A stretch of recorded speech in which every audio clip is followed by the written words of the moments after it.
welcome back to the ministry. And today's topic is going to be a little bit tough. Sit back and relax. We're talking about the spirit of rejection.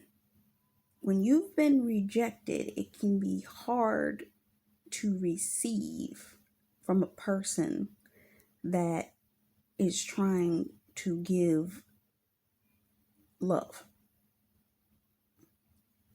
This can happen for women and for men. Some of this stems from childhood. Recently, I did a video where I was talking about a woman talking about how she is an internet meme that this woman released talking about this is 150th some reason why I don't want to be in no relationship. And she explained how she wasn't going to be no man's secretary. She wasn't going to be working for him. And she wasn't going to do all this kind of stuff. I explained that. And where does that come from? It's a spirit of rejection. Not only is it a spirit of rejection, it's a spirit that comes from having gone through a lot in relationships. If you've seen your parents go through a lot in relationships, what tends to happen is you say to yourself, I'm not going to go through that. Not going to go through that at all. I know that I'm not going to go through that. And what either happens is you draw to you the equal opposite, or you draw to you the exact same thing. In some cases, we'll draw both. They will attract something that to them appears to be the equal opposite, which to them makes them feel safe. And it'll end up being exactly what they were trying to avoid walking into. Ever heard, I can do bad all by myself? 9 times out of 10, the woman that can do bad all by herself watch their mama do bad all by themselves. And they are doing bad all by themselves. I remember I heard my coach say several years back, she was talking about the woman that goes to the bus stop with all her kids and she taking care of all the grocery, ain't gotta call all this kind of stuff. She doing bad by herself. Yes, you need that man in your life. Yes, but you be too stubborn to walk into that relationship because you're afraid that you're not going to find the right guy. Now, in some situations, it's the caliber of guy that you're looking at. And it also comes to looking at the caliber of woman you are. What type of woman are you to attract the type of man that you really want? First, you got to deal with that spirit of rejection. Sometimes you can be like, oh, I'm not going to be rejected. Sometimes the most loving, caringest women will reject a man in 5 seconds. Why? Because it messes with their safe zone. It messes with their safe zone. I heard somebody say it this way. Sometimes you can be in a relationship and be burned. And because you were burned in that relationship, you will choose not to be in a relationship for years. And it'll be hard for you to get into another one because of the fact that you don't want to repeat what you did the last time or what was done to you the last time. And it can be difficult because if the person you were with rejected you, or your father rejected you, or the people in your life rejected you, when you find somebody that's willing to not reject you, that is kind to you, caring to you, will give you anything that you ask for, anything that you would desire, you're looking at them like, what's wrong with you? What do you want? But you can look at that same situation from the opposite. Look at a man. Let's say you have a guy that has a lot of money. And he worked very hard to get the money that he has. But the women that he's dealt with and been in a relationship with before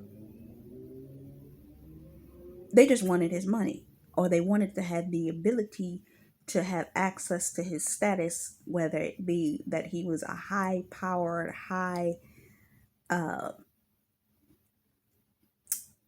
high affluent, influential accountant, lawyer, realtor, business person, influencer, whatever. But he has access. Not only does he have access, he got money. And those people see him and they see him as a dollar sign. So those women would only be attracted to him because of the fact that they want access to the money, but they aren't actually interested in him. They want access to be able to say they were standing there with him, but they really didn't want to be there with him. They just wanted the association with everything associated with him. So it can make that kind of guy also be rejecting because of the fact that, why are you here? What do you want? If he finds a woman that is like, I'm not here for your money. I'm not here for, I'm here for you. I don't believe that. You understand what I'm saying?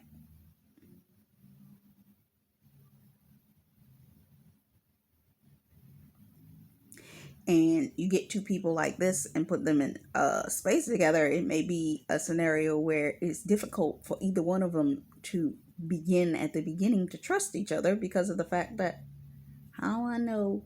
Because you're that kind of guy and you're out there, you're doing your, woo, angels, I hear you. I'm trying to figure out, is that a bad or a good thing? But yeah, that kind of guy, you get a guy like that and you're like,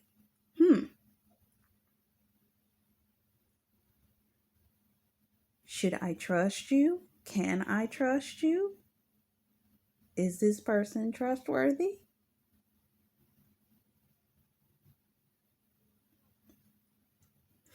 Because they're out there, they're an accountant, they do realtor parties. Some of their higher end clients are people that are celebrities. Shoot, sometimes the guy is the celebrity. And you're looking at them like, how I know you ain't out there doing this? How I know you ain't out there doing. Their character says they're sweet, they're kind, they wouldn't do that. But their persona says, are you sure? And that rejection in the female is automatically going to think, oh, he out there doing whatever. And that spirit of sabotage will seep right in the crack and be like, oh, let me cause problems in this. It's not because of what they saw. It's because of the illusion of what could be. Just because they saw the guy standing with another female. Oh, he must have been doing something. You can't assume because you see something that that's the case. But if you've been rejected, you automatically assume that something's wrong in that scenario. And you have to literally train your mind to say, no, there's nothing wrong there. No, that's not a scenario that's going to actually happen. No, I'm going to trust this person until they show me that they're untrustworthy.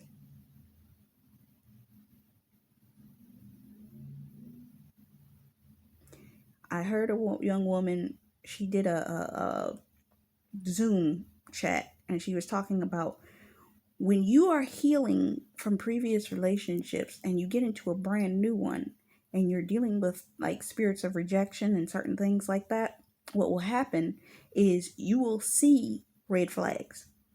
They're false flags. They're not any sign of anything actually happening. It just assumingly looks the same. And because of that, either you're going to let sabotage kick in and you're going to say, okay, I don't like this. Let me back up. Let me do this. Let me start accusing. Let me start this. Because the spirit of rejection will begin to start to reject the other person. Same goes vice versa for the male. that he had the assumption, oh, he gets involved with you, and maybe you're plain Jane, but because you're with them, you might actually make your appearance look more presentable to other people, and then they're looking at you like, why are you trying to look so much? When I first met you, you weren't like this. Why are you doing this? And they'll start to wonder, are you doing this because you're with me? Is this the reason that you're what have you? So on and so forth. Are you presenting yourself like this because you're trying to use my status? Because that's what they're used to. And it may be the scenario of, hey, the female is like, I was not born only for you. What's wrong with you? I wasn't born to only be attached to you. I got things of my own that I'm doing. I have to have a certain appearance for the things that I'm doing. I let you see it because I know it. I need to look presentable in this relationship.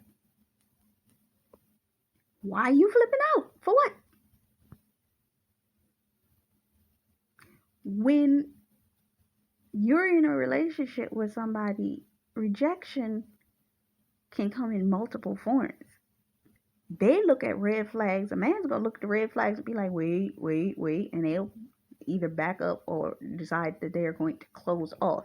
I heard Steve Harvey say this, that a man, he will sit and he will observe, and I know this for a fact that some men will actually sit and observe the person that they're conversating with, the person that they're talking to, so on and so forth. They will sit and they will engage the conversation, but they will let the other person sit there and talk and talk and talk and talk and talk in order to gauge what type of person that they are.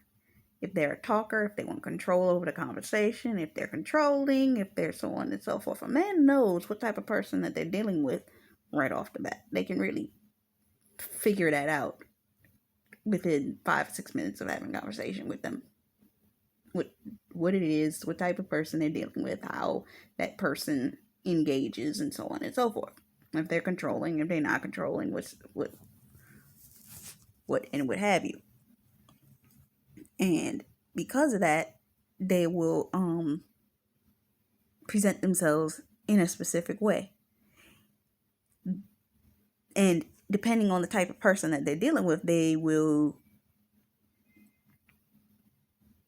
engage to a certain degree, and then they won't talk to the person no more because they have no more interest. They found out everything they needed to know about the person in that one conversation, and they don't need to be a part of that conversation no more. But when you're learning to engage and deal with a new person, you can't just reject like that. You have to learn a person, because see, if you have a person that has a high status, let's say the man has a high status or the woman has a high status, they're going to be cautious upon first entry conversation, because when they know that the other person may potentially know them for what they do, they're like, okay, is this person going to be legit or not?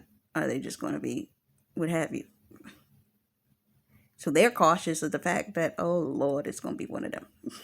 And they're gauging through first conversation, oh Lord, is it going to be one of them? And a spirit of rejection will potentially make them reject you first conversation.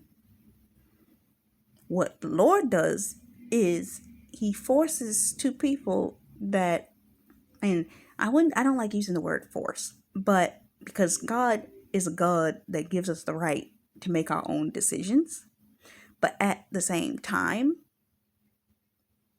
he teaches us in prior seasons not to be one that is flippant. Make a long-term decision in a short-term situation, meaning reject something in this one moment that could be potentially a blessing to you for the rest of your life, but you don't notice that because in this moment you decided to make a short-term decision and reject it,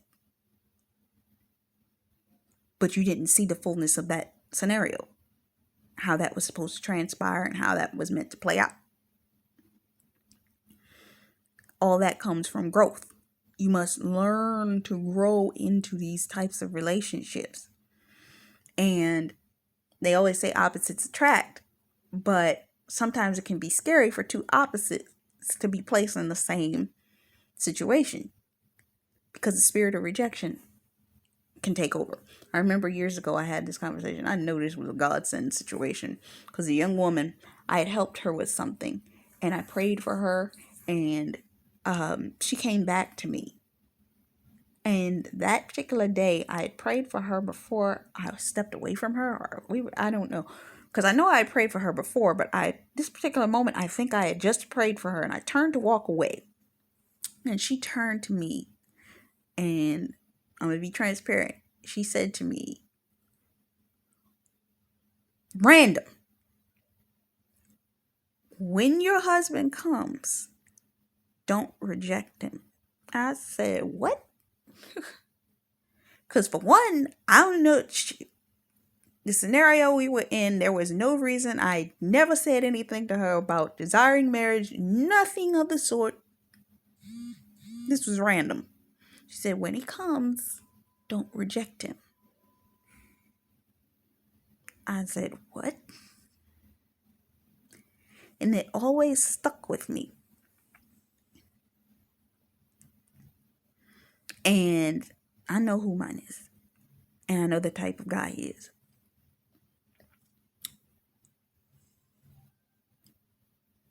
And it would be easy upon assumption to desire at first to reject everything that surrounds him. But looking at his personality is a completely different than the environment in which he's in. So you really have to gauge the person. So I understand why that person said what they said to me. Sometimes the Lord will send two people to each other that naturally, under certain circumstances, would reject each other because they don't look like they would fit. But sometimes it's the time that it takes for when you put these two people together, that if they allow themselves to remove their walls and their spirits of rejection and the issues that they have and let their walls drop, they come to find that they're more alike than they ever realized. But if you allow rejection to control you, you'll miss it. You'll miss what the Lord is trying to do.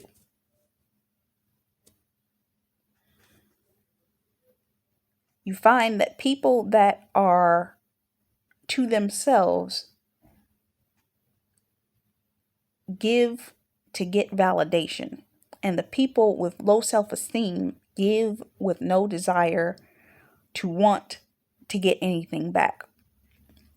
So what happens when they want a new relationship, they have gotten away from all the rejection. But what happens when someone new comes into their lives, they're there for them and loves them, that wants to care for them and everything else that others has not been. Now, who becomes the one to reject? The other person. The person that was being rejected now starts to be the rejecter.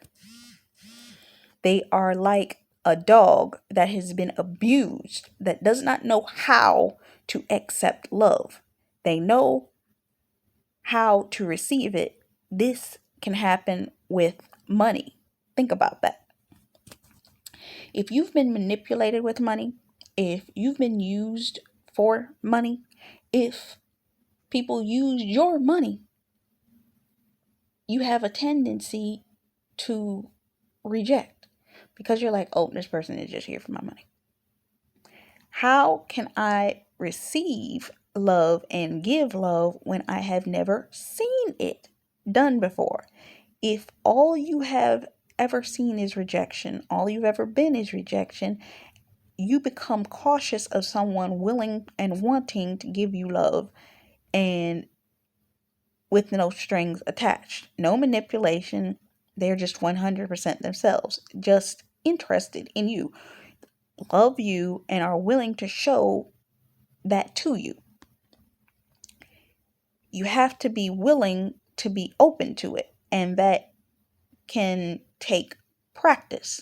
You have to train yourself not to reject love, the favor, the giving, the training yourself to be subconsciously, or not to be subconsciously manipulated, and the person to give more from them.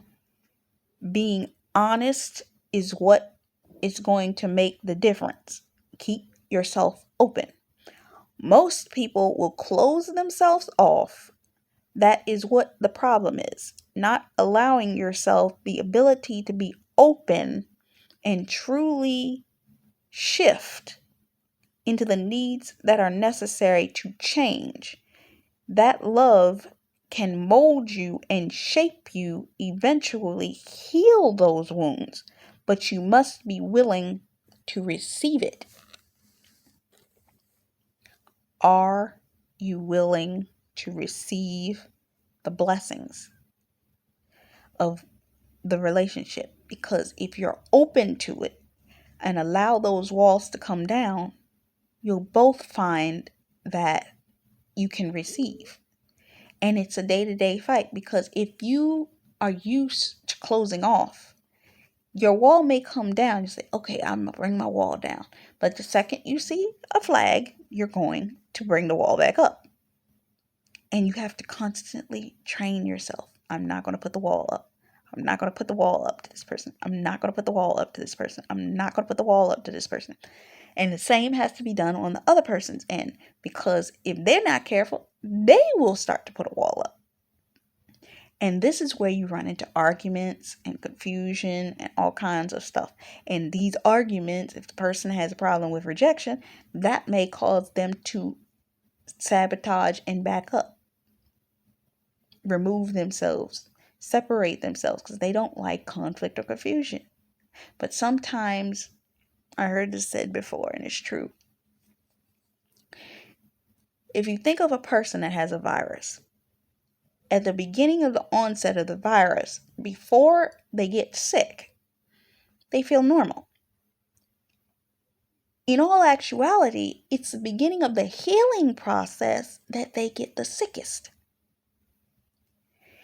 In order for you to heal from prior rejections and prior issues, you're going to have to be in a relationship with somebody that's willing to confront those issues.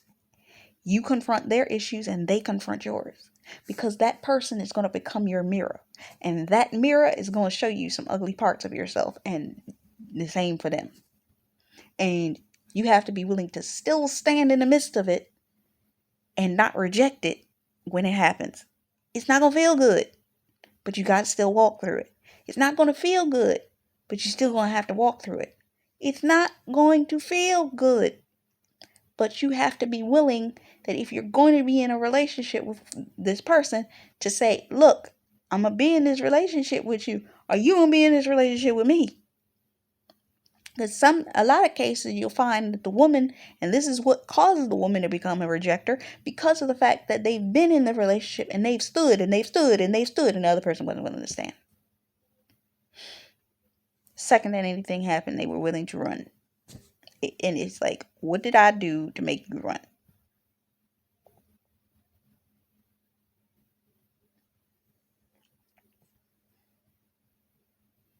Keep going. It's when two people choose. And somebody said this. They did a video where they were talking, Remnant Rising was talking about having done a coaching call with a man, and the person had said that it's not the choice to run away, it's the choice to continue to desire to stay. You both have to make the decision to stay, not leave. It gets a little hard. Yes, it's going to get hard. But if you can't take the light moments when it gets hard, what you going to do when something heavy happens? Somebody gets sick. a parent passes away, this happens, that happens. You can't afford to pay your mortgage and your house is on a potential for foreclosure. What do? How are you coming together instead of separating? I said this before. I heard Heather Lindsay say this once. And her husband, I forget what his last name, his first name is. Cornelius? I think it's Cornelius Lindsay. And they were talking about you have to learn to fight together. Not fight each other, fight together. Meaning you come in with a plan together. Stop rejecting. Don't reject. Walk together. When you walk together, you will see the manifestation of what it is that you're trying to put your hands to. Sometimes it's uncomfortable. Yes, it's going to be. It's going to be. But you got to be willing to walk through the uncomfortable moments to get through to the other side. For every battle you fight together, you win. Every time you get to the other side, you've won something.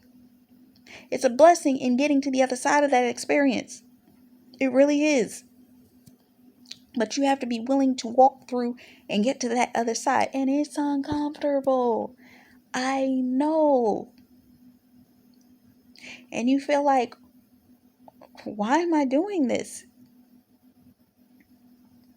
And sometimes the tests in those seasons are uncomfortable. And you're like, I can't stand this pressure. But you got to sit and you got to remember who your God is. You'll get through it. Stop rejecting. Stop running. Because that's what rejection really is. It's running. Stop running. Stand still and see the salvation of the Lord. This is my speech and this is my spiel today. I'm going to get off my soapbox. This is Tasha Cameron for the ministry. Until next time. Bye-bye.